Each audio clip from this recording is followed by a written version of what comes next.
what was fascinating, I don't know the duration of time from me in a coma to the other side, but there was never a moment of darkness. Hello, my name is Eric Taylor. I am a professional intuitive astrologer and relationship coach. And my near-death experience story begins back in 2013. I'm a native New Yorker. My family and I moved out to Arizona in 2011. And unfortunately, in 2013 in the spring, I don't know what it was. It was like a gust of wind came into my nose and mouth. It was such a violation. And I found out it's a fungus that's in the Western Hemisphere of the United States called valley fever. And I dealt with it for years and kind of got a handle of it, really suffered. It was like an internal Vietnam, but it did weaken my immune system. Then obviously we had the pandemic and COVID hit. My family got hit with it initially before they said it was quote unquote here. And I was sick for about, I don't know, a couple, maybe 2 weeks, but it wasn't so terrible. But in 2021 in August, we got hit again with the Delta and I got COVID. And I had been taking care of my mother for over 20 years, and she was a survivor of breast and brain cancer and in a wheelchair and had pretty severe dementia. And so unfortunately, it, started to hit everyone. I have 4 sons, 3 at home. My wife really got it first, and then it spread around. Well, August 27th, my mother was taken to the hospital and they came and took her away. And each day I was getting sicker and sicker. And then on August 29th, after checking the meter for the oxygen, when it gets to 88, they want you to go to the hospital. And yes, believe it or not, I don't know if it was just the fog of COVID or just being really out of it, but my oxygen was in the 50s. So on August 29th, we called EMS and they came and they first came to the house and, they wouldn't even come in. They were like, oh, we don't go in the COVID house, come outside. But they were marveled. Mr. Taylor, how are you standing, talking, walking? I was like, I don't know. I just am. I think at that point, my oxygen was at 56 or 58. And I was getting into the ambulance. My 3 boys were really upset and crying. They were 12 and 8 at the time. I have 8-year-old twins. And I just remember as they were putting me in the ambulance and getting ready to close the doors and my boys are crying. And I said, don't cry. Daddy's going to be okay. I love you. And this is so weird, but I said, I'll see you in October. And then they drove off. So when I get to the hospital, I'm in the emergency room and they're hooking me up to this and that. And, unfortunately, there's been just so much intensity and emotion and controversy around COVID. But the ER doctor, honestly, just was really unprofessional and just really verbally assaulted me, about the COVID and the vaccine and this and that. But I did tell them that I had valley fever, which is really important information because when you have valley fever, you're not supposed to have steroids. And so I told them when I got it, how I was dealing with it, yada, yada. Needless to say, their protocols, they were giving me steroids. I, got taken to a room. And as soon as I got there, I found out that I was only down the hall from my mother. So they took me over in a wheelchair and wheeled me to see my mom. So I went to go see her and, she was kind of nonverbal. She would whisper a little bit and, I knew how to speak her language. And so I started to immediately advocate for her. I kissed her hand, told her I loved her. I told her we'd be okay. And each day I started to get sicker and sicker. My wife was actually able to come into the hospital to see my mother. And then she got in real trouble because she snuck down the hall to see me. And I mean, it was like, you would have thought like she had a machine gun. I think she just maybe brought me some food and wanted to check on me because I am visually impaired and, just want to make sure I was okay in the hospital. And she, the doctors, the security guards, they like escorted her, gave her an escort out and threatened her and all this stuff. It was just crazy. I remember they put a mask on me to, I guess the way they explained it, it was to help me breathe better or to do something with my lungs. And they said, Mr. Taylor, this will help you survive and get out of here alive and yada, yada. But it was so cumbersome and it just like went over your whole head and neck. So I did it one night and it was okay. And I think the second time I tried it, I just couldn't take it. I could only do it for like 5 to 10 minutes because it made you feel, I don't even know what the word is, but like underwater or like in some sort of mental cage. I remember September 6th came along and I had my phone and I was doing on the 5th and the 6th. I'm a big sports fan. I did my fantasy football drafts with my good buddy in New York over the phone. And I was really tired. And they asked me if I wanted to do the mask thing again. And I didn't, but they told me that I should. And I said, okay, I'll do it. I remember calling my wife that evening, maybe 8, 9 o'clock at night, and told her, I'm real tired. I'm going to put on this mask again and, go to sleep and I'll talk to you in the morning. And that was the last thing that I guess I remember on this side.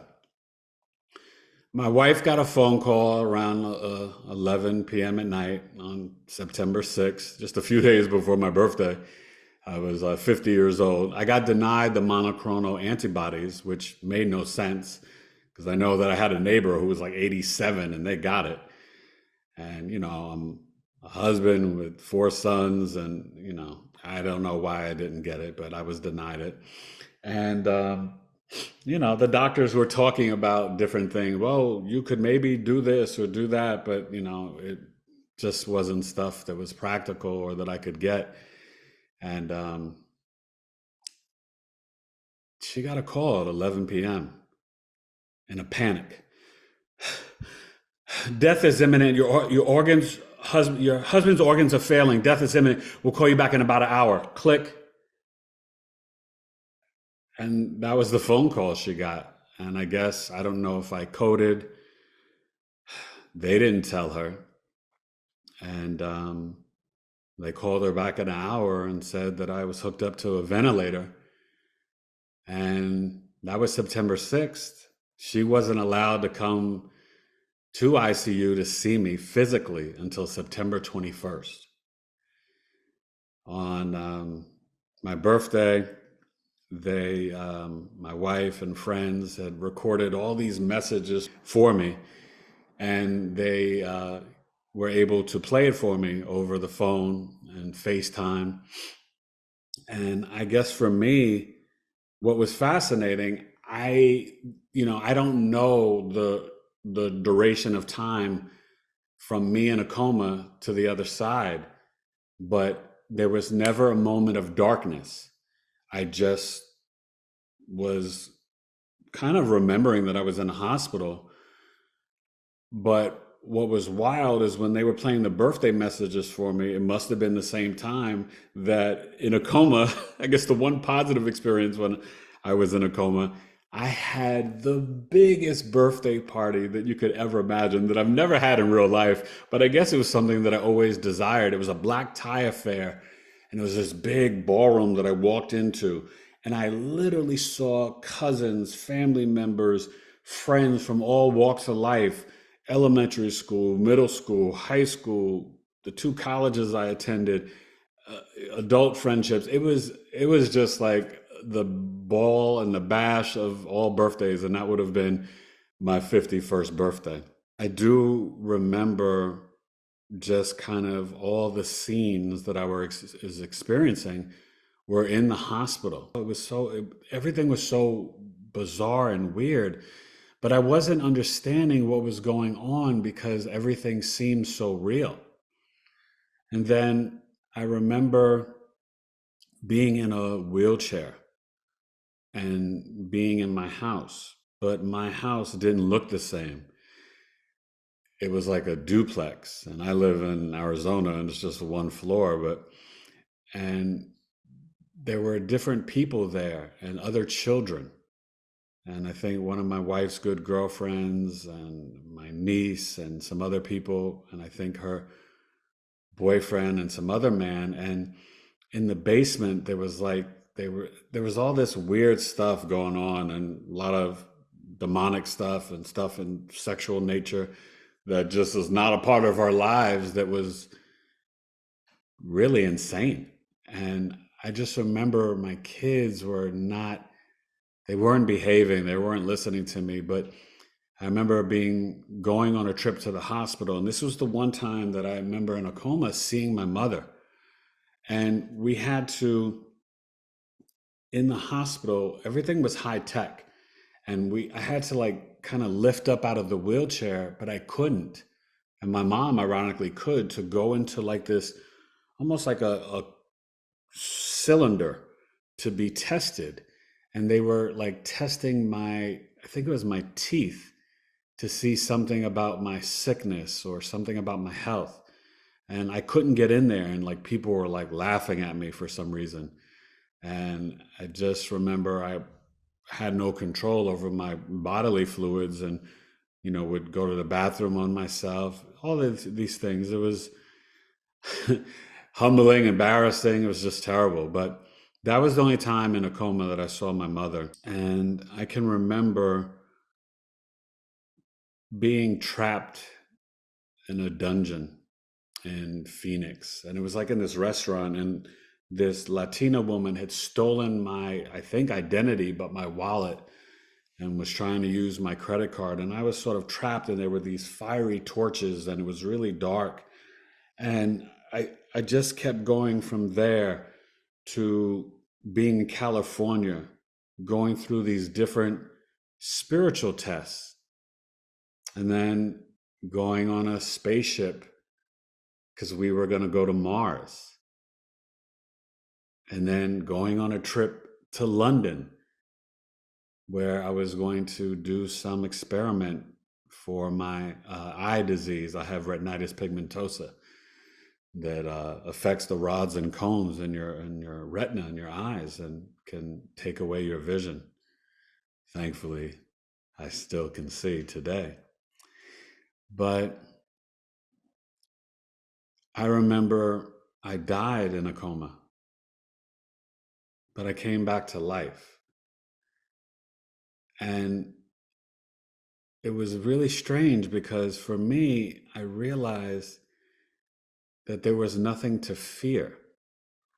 And I remember being in the hospital bed, and I was not too pleased with how the doctors and nurses were treating me. And I remember going to like reach for something on the side, but then it took me outside of the hospital bed and in a parking lot, where I was in like this parking lot down the block from my house near a grocery store. And then the people from the hospital came and found me and brought me back to the hospital. I mean, these are the type of strange, like portal shifting experiences. The second time I died in a coma, I was shot outside of my home in my garage. And I could feel the bullets go through my chest, the warmth of it. But then when I came back to life, I had the opportunity to see my now 14, but then 12-year-old son in the future, in his bedroom, 5 years in the future. And I didn't want to do that for some reason. So I went to the sofa in my living room, and I saw this gentleman who I guess was my wife's boyfriend, but I guess in some way was some spirit. But I saw my wife and her business associate and friend, and they were talking business. But what was bizarre, they were in 90s VHS technology. I used to love my VHS cassette tape, tapes, like, and that type of technology. But one of my sons, who's a twin, and he's very spiritual, he was in 4K technology. And he came over to me on the sofa. He saw me. My wife and her friend and our friend, business partner, she didn't see me. I could see her, hear them talking about business. I'm trying to get their attention, nothing.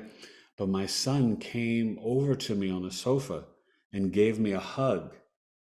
Didn't really say anything, and then just kind of walked off. And I'll get back to that later because that's really kind of wild. But I do remember going through all these different excursions and these, what I would call spiritual tests. And when I was back in that dungeon in Phoenix, there was like, I wasn't tied up, but there was like a light under this, almost like a chair, but it was more like a ledge. And I was sitting there, and I know that I was like stuck or trapped. And I just, honestly, I all I could do was just say, God, Jesus, Mom, Alana, Elijah, William, Jackson, Mateo, my four sons' names, and I just kept saying it, Mom, God, Jesus, Mom, Alana, and my boys' names. And then I just like, it just left or was out of that situation. I felt this energy of evil where like I was being spiritually bullied. I remember there was this big, tall security guard in the hospital who was kind of verbally threatening me and saying stuff to me. I remember trying to connect to my cousin in New York and my best friend who was helping me with the fantasy football draft. And I was like calling them and not on the phone, but in my mind and verbally. And they and a few of my family members flew out to Arizona from New York because I didn't trust, because what I was experiencing, I guess, when I was awakened in Arizona, but in a coma, I wasn't happy with the hospital, the doctors or nurses. I wasn't trusting them. I felt like I couldn't trust my wife. So I was trying to reach them to come help me. But there was two different visions of it. One time they came and they were going to take me back to New York. But then my wife had said, well, what about the kids and all this? And then I felt guilty. So I said, sorry, guys, I'm not going to go with you. And that was my family. But then with my good friend and my cousin, I actually got on the plane and I was hooked up to all the wires, the ventilator. And I flew to JFK, but they never took me off the plane. And it's like I came back, and then in the hospital, they were laughing at me like, oh, you thought you were going to get away? I mean, this experience was just so bizarre and strange and dramatic and traumatic. I remember the third time I died and I came back to life. My good buddy and his father-in-law, they were shot. And technology was out of this world. So the apps on the computers were floating outside of the screen. And I guess this came into my visions in a coma because, oddly enough, between August 29th and September 6th, I was totally delusional and had my wife bring my computer to the hospital. I thought I could actually do some work. I was so weak and hooked up to everything, I couldn't do a lick of work. I remember being at the house again, and these excursions, when I tell you, like, they were so surreal, and all these type of experiences kept going on. But one of the big ones that really happened in the hospital room, there was about 25 to 40 people, doctors, nurses, and they actually took my oxygen away from me so I couldn't breathe. And I'm like gasping for air. And I was just like, please give me back my oxygen so I could breathe. And I told them, they were trying to kill me. And I told them, I said, and I was like calling them by name and like pointing at each one of them. And I told them, I said, you have no idea who I am. I am a spiritual giant. And if you kill me, you will regret it. My family will come for you and I will haunt you in the afterlife. You will never have a moment of peace if you allow me to die. And I'm pointing at each one of them and I'm calling, and I guess when I think about it now, it was not just the dark night of the soul. I know that I was battling Satan and going through spiritual warfare, but I guess I was passing all the tests. Even when my wife told me she was going to leave me and move to like Atlanta with with my older son or my middle son, and that I would have the twins and she would come back and help me rehab and this and that, I said, I'll be here when you come back. I love you. And so, my faith in God and Jesus, my faith in my wife and my family, even with all the torture and what I was going through, I never gave up on it. And the irony of it, on the other side, she's like there every day, twice a day in the hospital. October 10th, I got transferred down to the hospital from Scottsdale to Phoenix. And that's where they eventually took me off the ventilator, put me on the trach. And my wife there got me off of the feeding tube. They put me on this crappy feeding tube, and my blood sugar was, I've always been in great health, but, obviously with the valley fever, my immune system was weakened. But the tube feed they were giving me, it was making my blood sugar and my blood pressure raise. And I go, some of this is common when you're in a coma. But my wife, because we were giving my mother, who was on a tube feed, Kate Farms, which is like all organic and vegan, she was bringing it to the hospital, and they still were like, she was providing it and they were refusing. The nurse actually got written up in the hospital, got in trouble for hooking me up and putting me on the tube, even though my wife provided the food. But I was transferred there October 10th. I know on October 13th, I woke up for the first time. At night, my wife wasn't there. And I just remember there was sweat dripping down, and I was so weak, and I was trying to lift up my hand to wipe my brow, and I couldn't do it. But it was like the night nurse, or I don't know who was there, wouldn't turn on the light. And they just thought I was going to take off my vent. And I get it. They were trying to be safe, but it was torture to me because they put me in restraints. And I just couldn't take it. And I think it happened again on the 15th. And then finally I awakened, day 40 days in a coma. Because I was so angry, I guess on day 37, on October 13th, I just was like, oh, I'm just going back to sleep. But I awakened in the morning, and the nurse was there, and she was just so sweet. And I couldn't talk or anything, but she could just see, I guess I was tearing. And she was like, oh my God, who did this to you? And let me take this off of you. And, and I guess at this point, I was really awakened. And they, took the restraints off of me. And, I started to be able to move a little bit. And so I don't remember when they took the vent off, but I just remember awakening and being able to heal so quickly. It was like as the nurses and doctors were saying, because I had no gauge for this, they were like, this is like a miracle, Mr. Taylor, you're just healing so fast. And for me, I'm a very verbal person, so the best thing was when they gave me the voice box and I could speak.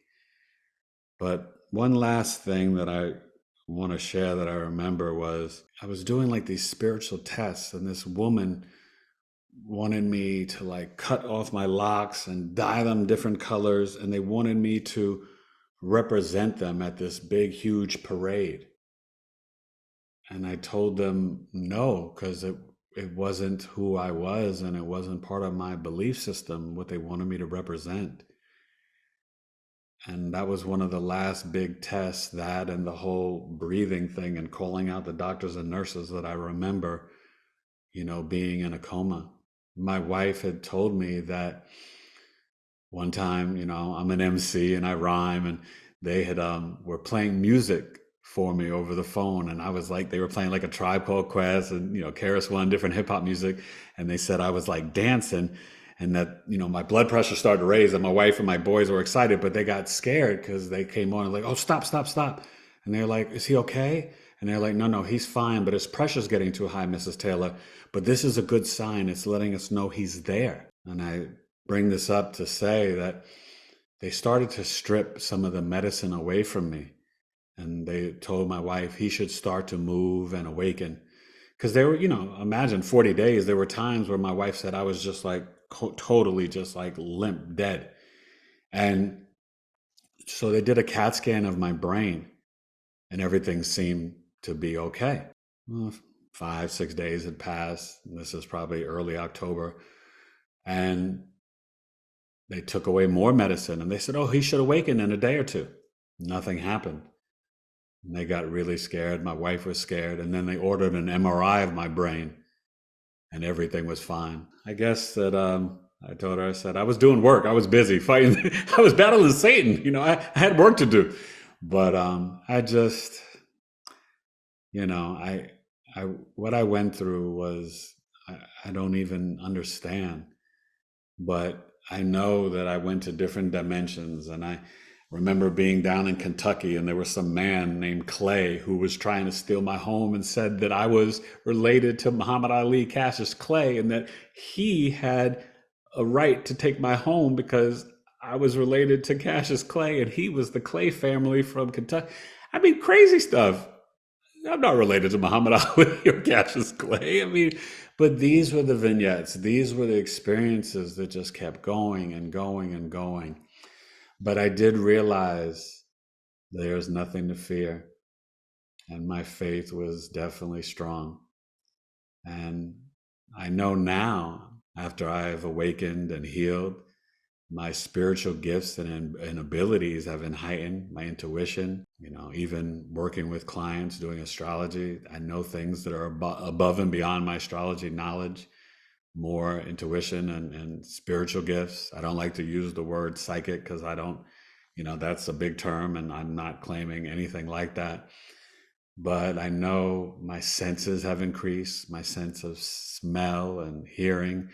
And oddly enough, talking about my vision, I went to the eye doctor after because I was in the hospital for 85 days. In the last 2 weeks, I left the Phoenix and went back to Scottsdale because I went to a rehab facility where I had 2 PTs and 2 OTs a day. I'd eat breakfast in the morning, go work out, come back, have lunch, go back, work out, come back for dinner. And then I was like exhausted.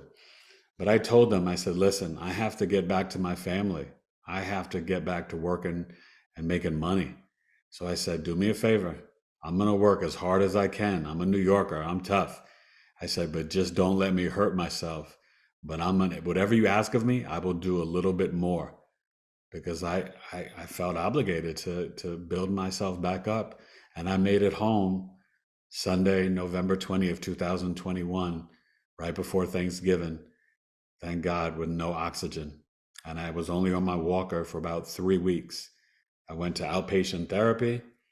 And after a week of that, got off the walker. And then the rest of my healing journey continued and begun. So that's my near-death experience story. Astro traveling, spiritual warfare, battling Satan, spiritual tests. But I never gave up the faith. And I had to realize that my wife was there for me the whole time. She did scare me though, because maybe a week after I was awakened, she wanted me to get strong enough. She came into the hospital room when I was down in Phoenix and she brought in the chaplain. And she said, baby, I want to talk to you. I have to tell you something. And the chaplain was there and started talking to me. And I started getting so scared and nervous because I thought she wanted a divorce. And she went on to tell me that on September 21st, 2021, while I was sleeping in a coma, my mother, Cheryl Taylor, died. She survived COVID, but she died of pneumonia, and that's a whole nother story in itself. But died in the hospital on September 21st at 80 years old. And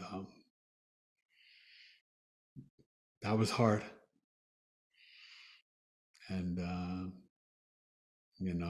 after taking care of my mother for over 20 years, I'm sure that,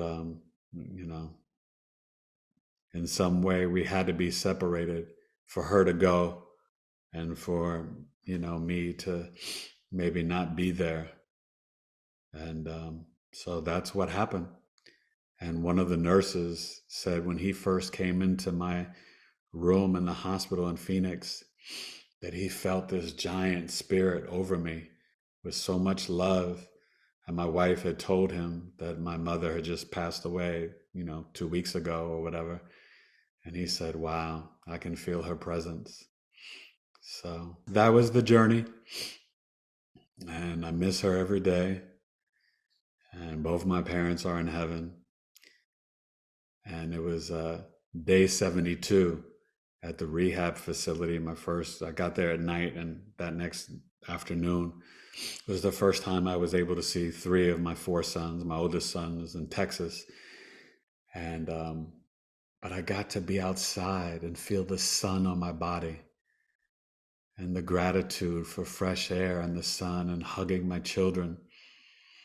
And at the time, my 14-year-old, my 12-year-old, when I hugged him, I could literally feel the fear escape his body, and the way that he fell into my arms and bawled and cried. It was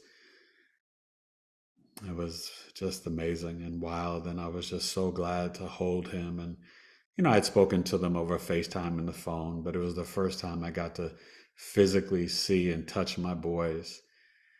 But I told them I would see them in October. So I physically saw them in November, but I woke up October 16th and got to speak to them over the phone and see them. And yeah, I'm just so glad to be alive and to be of service to the collective and to share my story with you guys.